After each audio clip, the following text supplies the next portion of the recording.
حضرت نعمان بن بشیر رضی اللہ تعالی عنہ روایت کرتے ہیں کہ رسول اللہ صلی اللہ علیہ وآلہ وسلم نے فرمایا، یقیناً حلال بھی واضح ہے اور حرام بھی واضح ہے، اور ان دونوں کے درمیان کچھ امور ایسے ہیں جو شبہ والے ہیں جنہیں بہت سے لوگ نہیں جانتے۔ جو شخص شبہ والے امور سے بچ گیا وہ اپنے دین اور اپنی عزت کو محفوظ کر لیا، اور جو شخص شبہات میں پڑ گیا وہ اس چرواہے کی طرح ہے جو بادشاہ کی چراگاہ کے آس پاس اپنے جانور چراتا ہے، اور قریب ہے کہ وہ کبھی اس میں داخل ہو جائے۔ پھر آپ صلی اللہ علیہ وآلہ وسلم نے فرمایا، یاد رکھو جسم میں ایک گوشت کا ٹکڑا ہے، اگر وہ درست ہو جائے تو سارا جسم درست ہو جاتا ہے، اور اگر وہ خراب ہو جائے تو سارا جسم خراب ہو جاتا ہے۔ سن لو وہ دل ہے۔ نبی کریم صلی اللہ علیہ وآلہ وسلم نے دل کی اصلاح کے لیے فرمایا کہ بندہ جب اللہ کے ذکر، صدقہ، نماز اور توبہ میں لگ جاتا ہے تو اس کا دل روشن ہو جاتا ہے، اور جب غفلت، حسد، تکبر اور دنیا کی محبت میں ڈوب جاتا ہے تو اس کے دل پر زنگ چڑھ جاتا ہے۔ آپ صلی اللہ علیہ وآلہ وسلم نے فرمایا کہ اللہ تعالیٰ قیامت کے دن بندے کے دل کو بھی تولے گا،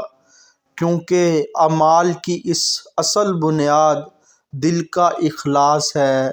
اور اللہ صرف ان اعمال کو قبول کرتا ہے جو خالص اس کی رضا کے لیے کیے جائیں۔ حضرت عبداللہ بن مسعود رضی اللہ تعالی عنہ روایت کرتے ہیں کہ رسول اللہ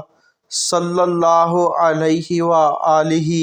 وسلم نے فرمایا، پہلے امتوں کی ہلاکت کی وجہ یہ تھی کہ جب ان میں کوئی طاقتور شخص چوری کرتا تو اسے چھوڑ دیتے، اور جب کوئی کمزور چوری کرتا تو اسے سزا دیتے۔ اس ذات کی قسم جس کے ہاتھ میں میری جان ہے، اگر فاطمہ بنت محمد بھی چوری کرتیں تو میں ان کا بھی ہاتھ کاٹ دیتا۔ پھر آپ صلی اللہ علیہ وآلہ وسلم نے فرمایا کہ اللہ کے نزدیک سب سے قیمتی چیز عدل ہے، جو حکومت سے شروع ہوتا ہے، گھر تک پہنچتا ہے اور دل میں قائم ہوتا ہے۔ آپ صلی اللہ علیہ وآلہ وسلم نے فرمایا کہ ظلم قیامت کے دن گھنے اندھیروں کی شکل میں ہوگا، اور بندہ اس وقت تک نجات نہیں پائے گا جب تک وہ لوگوں کے حقوق ادا نہ کر دے۔ نبی کریم صلی اللہ علیہ وآلہ وسلم نے مزید فرمایا، مسلمان اس کا نام ہے جس کی زبان اور ہاتھ سے دوسرے مسلمان محفوظ رہیں، اور مومن وہ ہے جس سے لوگ اپنی جان و مال کے بارے میں خوف نہ کریں۔ آپ صلی اللہ علیہ وآلہ وسلم نے فرمایا کہ جو شخص لوگوں پر آسانی کرتا ہے اللہ اس پر دنیا آخرت میں آسانی کرتا ہے، اور جو لوگوں کی پردہ پوشی کرتا ہے اللہ قیامت کے دن اس کی پردہ پوشی فرمائے گا۔ حضرت ابوذر رضی اللہ تعالی عنہ روایت کرتے ہیں کہ رسول اللہ صلی اللہ علیہ وآلہ وسلم نے فرمایا، میرا رب عز و جل نے مجھے باتوں کی وصیت کی، اللہ سے ڈرنے کی، خواہ میں چھپا ہوا ہوں یا ظاہر، انصاف کی بات کہوں، اگرچہ وہ میرے اپنے خلاف ہو، غصے اور رضا دونوں میں میانہ روی اختیار کرنے کی، صلح رحمی کرنے کی، اگرچہ دوسرے منہ موڑ لیں، کم بولنے کی، اگرچہ وہ کلام خیر ہی کا ہو، کم ہنسنے کی کہ زیادہ ہنسی دل کو مردہ کر دیتی ہے، فقراء سے محبت کرنے کی اور ان کے قریب رہنے کی، اپنے سے نیچے والوں کو دیکھنے کی، نہ کہ اپنے سے اوپر والوں کو، تاکہ تم اللہ کی نعمتوں کو کم نہ سمجھو، اور اس بات کی کہ حق کی راہ میں کسی ملامت کرنے والے کی ملامت کی پرواہ نہ کرو۔ پھر آپ صلی اللہ علیہ وآلہ وسلم نے فرمایا، دنیا ایک مسافر خانے کی طرح ہے، اس میں تم اس طرح رہو جیسے کوئی راہ گیر وقت گزار رہا ہو، اور اپنے آپ کو قبر اور آخرت کے لیے تیار کرو، کیونکہ اصل زندگی وہ ہے جو مرنے کے بعد شروع ہوتی ہے۔ آپ صلی اللہ علیہ وآلہ وسلم نے فرمایا کہ عقل مند وہ ہے جو اپنے نفس کا محاسبہ کرے اور آخرت کے لیے عمل کرے، اور بیوقوف وہ ہے جو اپنے نفس کی خواہشات کے پیچھے چلتا رہے اور اللہ سے بے جا امیدیں باندھتا رہے۔ حضرت ابو سعید خدری رضی اللہ تعالی عنہ روایت کرتے ہیں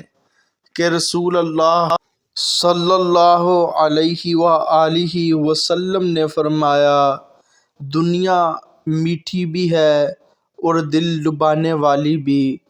اور اللہ تمہیں اس میں خلافت دے کر دیکھے گا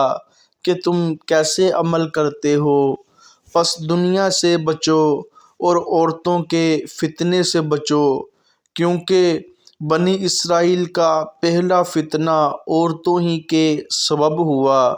پھر آپ صلی اللہ علیہ وآلہ وسلم نے فرمایا، دنیا کی مثال اس مسافر کی طرح ہے جو گھنے درخت کے سائے تلے چند لمحوں کو آرام کرے اور پھر اپنی منزل کی طرف روانہ ہو جائے۔ اصل ٹھکانہ آخرت ہے اور وہی گھر ہے جس میں ہمیشہ رہنا ہے۔ آپ صلی اللہ علیہ وآلہ وسلم نے فرمایا کہ قیامت کے دن انسان 2 قدم بھی نہ ہٹا سکے گا جب تک 4 چیزوں کا جواب نہ دے، اس نے عمر کہاں گزاری،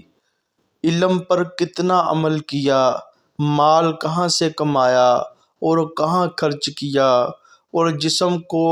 کہاں کھپایا۔ پھر آپ صلی اللہ علیہ وآلہ وسلم نے فرمایا،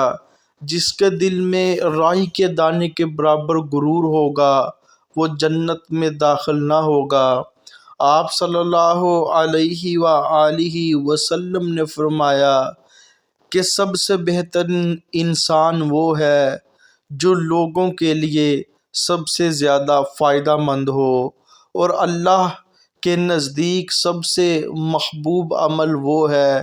جو تھوڑا ہو مگر مستقل ہو، کیونکہ مستقل عمل دل کو زندہ رکھتا ہے اور ایمان کو مضبوط کرتا ہے۔